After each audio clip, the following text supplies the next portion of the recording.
Hello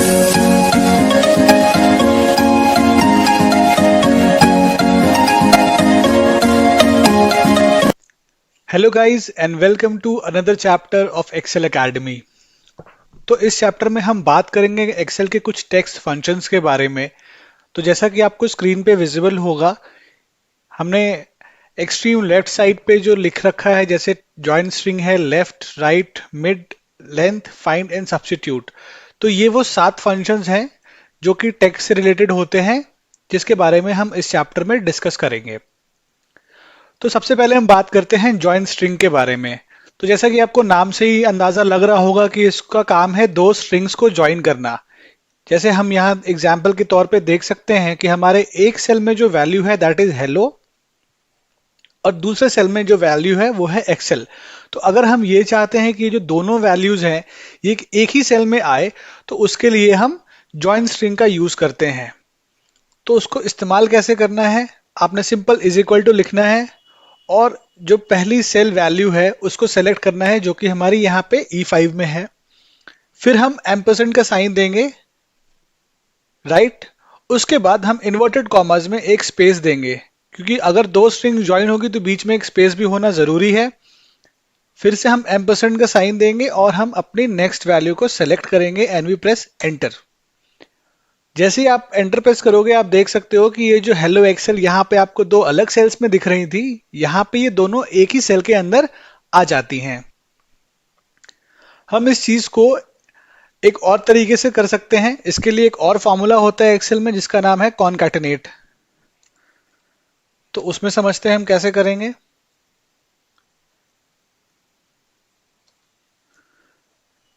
तो सबसे पहले हम इस फॉर्मूला को यहाँ पे ले आएंगे। फिर ये हमसे कह रहा है टेक्स्ट 1, यानी जो पहला टेक्स्ट है वो है हमारा हेलो। उसके बाद हम एक कॉमा देंगे। अगर हमें स्पेस रखना है तो रखेंगे, नहीं रखना है तो नहीं रख सकते। तो स्पेस रखने के लिए हमें सिंपल इन्वर्टेड कॉमास के बीच में एक स्पेस देना होगा। फिर से हम कॉमा डालेंगे और अपने नेक्स्ट टेक्स्ट को हम यहाँ पे लाएंगे, जो कि हमारे F5 में है। ब्रैकेट बंद करते हैं एंड वी प्रेस एंटर। तो आप देख सकते हो यहाँ भी सिमिलर आउटपुट मिला है हमें, जो कि हमें यहाँ पे मिला था ज्वाइन स्ट्रिंग करने से सिंपल इज इक्वल टू के साथ। यहाँ पे हमने सेम चीज करी है कॉनकैटिनेट के साथ, जो कि आपको फॉर्मूला बार में विजिबल होगा, राइट। नेक्स्ट बात करते हैं अब हम लेफ्ट फंक्शन के बारे में। तो लेफ्ट फंक्शन का काम क्या होता है कि ये जो भी आपकी वैल्यू, जैसे यहाँ पे हमने लिख रखा है फंक्शन, ये इसको लेफ्ट साइड से, लेफ्ट मोस्ट कैरेक्टर से इसको एक्सट्रैक्ट करने लग जाता है। अब इसको हम एग्जाम्पल के जरिए समझते हैं कि ये होता कैसे है। तो यहां पर हम लिखते हैं इज इक्वल टू लेफ्ट, हम वैल्यू सेलेक्ट करते हैं अपनी ये E7, फिर कॉमा के साथ हम यहां डालते हैं 3 और देखते हैं क्या आउटपुट मिलता है हमें। जैसे ही हमने यहाँ पे लेफ्ट के साथ 3 रखा, तो आप देख सकते हो कि जो आपको आउटपुट मिला है वो है FUN।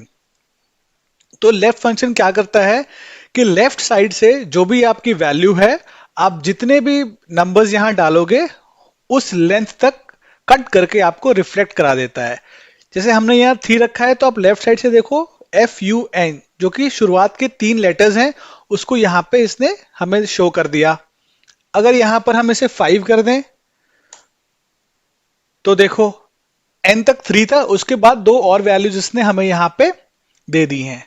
तो ये काम होता है लेफ्ट फंक्शन का।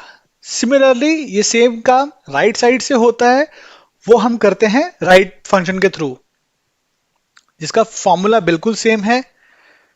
सिंपल हमें यहाँ राइट लिखना है, अपनी सेल वैल्यू सेलेक्ट करनी है और एक नंबर देना है जहां तक कि हमारी रिक्वायरमेंट है।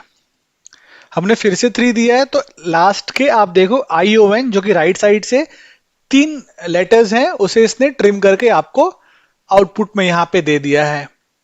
आप यहाँ फिर से अगर कुछ चेंजेस लाओ, जैसे हम यहाँ पे 5 करते हैं, तो फिर आप देखिए यहाँ पर इसने आपको उसके अकॉर्डिंग ट्रिम करके 5 लेटर्स फ्रॉम राइट साइड यहाँ पे शो कर दिया है। नेक्स्ट हम बात करते हैं मिड फंक्शन की। तो मिड फंक्शन क्या करता है कि आपके स्ट्रिंग को सेंटर से एक्सट्रैक्ट करता है। उसको समझने के लिए एक एग्जांपल देखते हैं हम। तो यहाँ पे हम लिखते हैं इज इक्वल टू MID, जो कि मिड फंक्शन का काम करता है। हम सेलेक्ट करते हैं अपनी वैल्यू, फिर हम 5,3 लिखते हैं और देखते हैं क्या आउटपुट आता है। तो यहां जो हमें आउटपुट आया है वो आया है TIO। अब TIO हमें आउटपुट क्यों मिला है वो समझने के लिए हम थोड़ा फॉर्मूला बार पे गौर करते हैं। हमने जब मिड फंक्शन का यूज किया है अपने इस वैल्यू के लिए, जहां पे हमारा जो वैल्यू है वो फंक्शन लिखा हुआ है, तो ये क्या करता है कि लेफ्ट साइड से आपके फिफ्थ लेटर को काउंट करता है, जो कि है हमारा T। और 5 के बाद हमने 3 लिखा है, तो बाद के और 3 letters including the fifth position वो ट्रिम करके आपको रिफ्लेक्ट कराता है। अगर आप यहां पे 2 करोगे तो T तक आया ये, जो कि इसकी फिफ्थ लेटर, जो फिफ्थ वैल्यू पे लेटर है, और इसने 2 और प्लेसेस इंक्लूडिंग T ट्रिम कर लिया है। आप अगर यहां कोई चेंज करते हो, जैसे हम 3 करते हैं तो 3 पे हमारा N है और N के बाद एक और, टोटल 2 करने हैं तो N भी काउंट करेगा, तो 2 यानी NC हमें आउटपुट में आएगा, जो कि मिल चुका है। नेक्स्ट हम बात करते हैं अब लेंथ फंक्शन के बारे में, जिसको हम लेंथ से डिनोट करते हैं एक्सेल में। ये आपको नाम से ही लग रहा होगा कि ये जो भी हमारी वैल्यू है उसके जो लेटर्स हैं उसकी वो लेंथ बताता है, जो टोटल लेटर्स हैं उसमें। तो अगर हम यहाँ यूज करें सिंपल LEN और अपने इस वैल्यू को सेलेक्ट करें, तो ये 8 दे रहा है, जो कि 8 लेटर्स के कॉम्बिनेशन से जो वर्ड बना है। तो सिंपली वो नंबर ऑफ लेटर्स रिफ्लेक्ट कर देता है, या कहें तो लेंथ रिफ्लेक्ट कर देता है।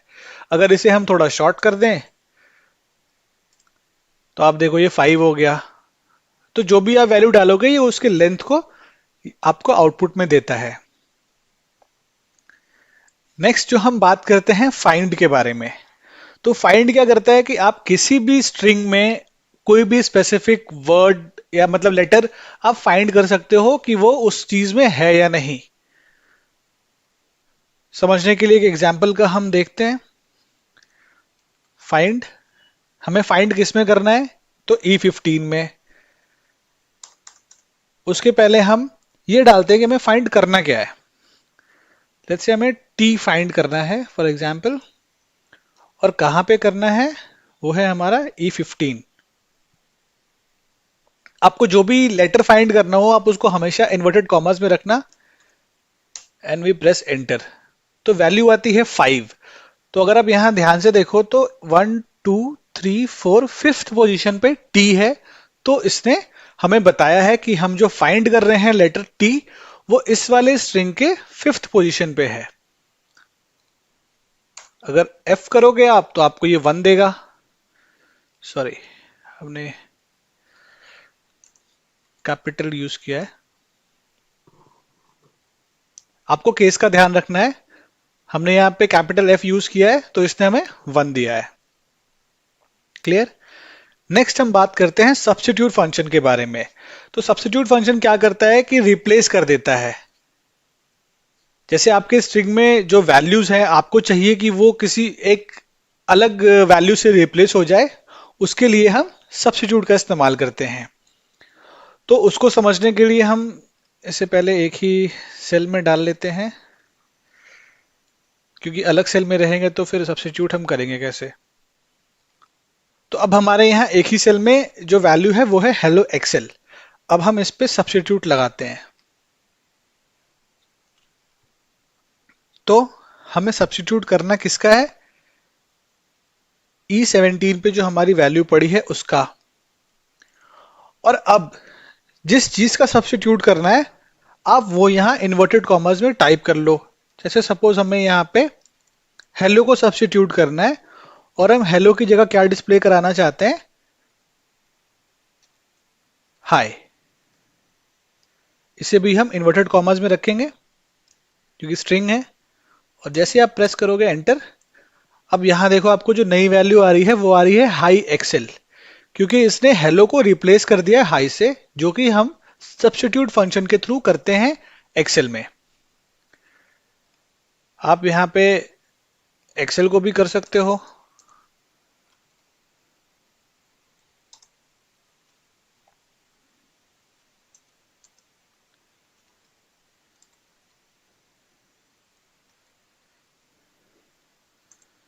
अब हमें दे रहा है यहाँ पे हेलो पब्लिशर। ठीक है, तो आपको जिस भी स्ट्रिंग को रिप्लेस करना हो, आप पहले उसकी सेल वैल्यू सेलेक्ट करो, फिर जो आपका एग्जिस्टिंग स्ट्रिंग है आप उसको लिखो, और जो नया स्ट्रिंग है जो आप चाहते हो, जिससे आप रिप्लेस करना चाहते हो, आप उसको इन्वर्टेड कॉमर्स में डालोगे, तो आपको वो उसके अकॉर्डिंग आउटपुट दे देगा। ठीक है, सो इस वीडियो में इतना ही, मिलते हैं नेक्स्ट चैप्टर में। Thank you for watching.